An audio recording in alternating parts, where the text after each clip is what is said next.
back to the Gaming Malta stand here at ICE 2024. It's day 2 of the conference, and I'm joined by Pontus Lindwall, CEO of Betsson AB. Pontus, welcome. Thank you very much. Now, last year, of course, marked a landmark year for the company, your 60th anniversary.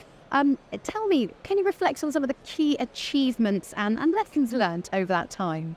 It's a lot. Over 60 years, there's a lot of things to happen, of course, but I think the major milestone was in the late 90s when we decided to go for internet gaming, which didn't exist at the time. That was a huge leap for the company and obviously something that became very successful. Of course, you've expanded into new markets through acquisitions.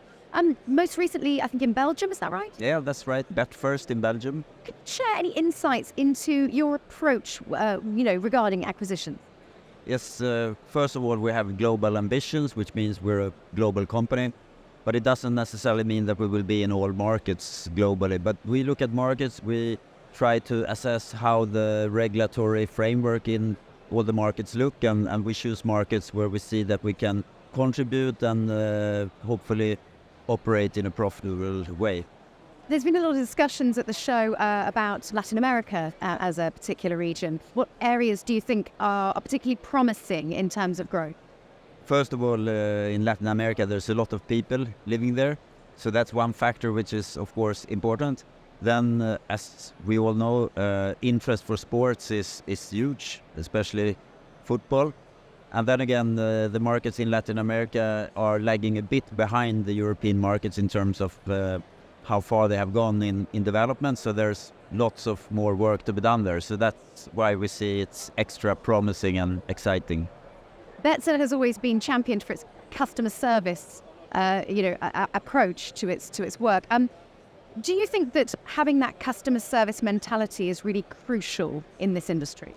I think so. I mean, we need to think about the customer all the time, and we need to have an offering through the whole customer journey, which is a pleasant and a nice one. Strive to become even better every day. And I think we have more to do there, so we're going to keep on shaping up and become even better. Now, you started in the Nordics, of course, but you're based now in Malta. How does that location contribute, to the company's success? Yeah, we started in the Nordics. We were quite early into Malta, and we decided at a very early stage that we're going to really go for Malta as the operational hub. Different from many other companies, we really made Malta our operational headquarters, moved people there, and we have most of the functions operating from there. Why? What are the advantages specifically, do you think, for Malta? At the time, there was the regulatory framework, because Malta was really early with a very functional gaming regulatory framework, many years ahead of other countries. So that was the main reason at the time. But once we established there, we got quite successful in attracting people, and I think we became a part of the Maltese society in a way. So now we are there, and we are strong there. The industry constantly faces evolving regulatory landscapes. How do you best navigate those? Yeah, that has been the biggest challenge for this industry for the past 10 years, I would say.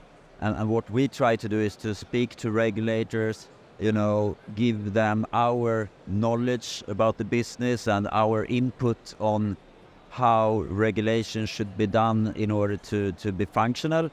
Sometimes they listen to us, and sometimes they tend not to listen that well. But this is what we do to try to, give our knowledge into the regulatory processes. Having that eye on the globalization of the regulatory world is important. Yeah. It's important, and I don't know how many people we have now working with compliance and the regulatory part of the business. It used to be, a lot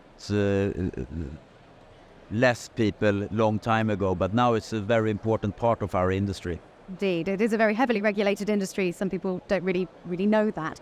Just finally, what role do you see the Betsson company playing in shaping responsible gaming policies, across the industry? Yes, responsible gaming is a very important part of gaming. and something that all regulators look into, and most regulators mention the responsibility for the end users as the purpose with the regulation.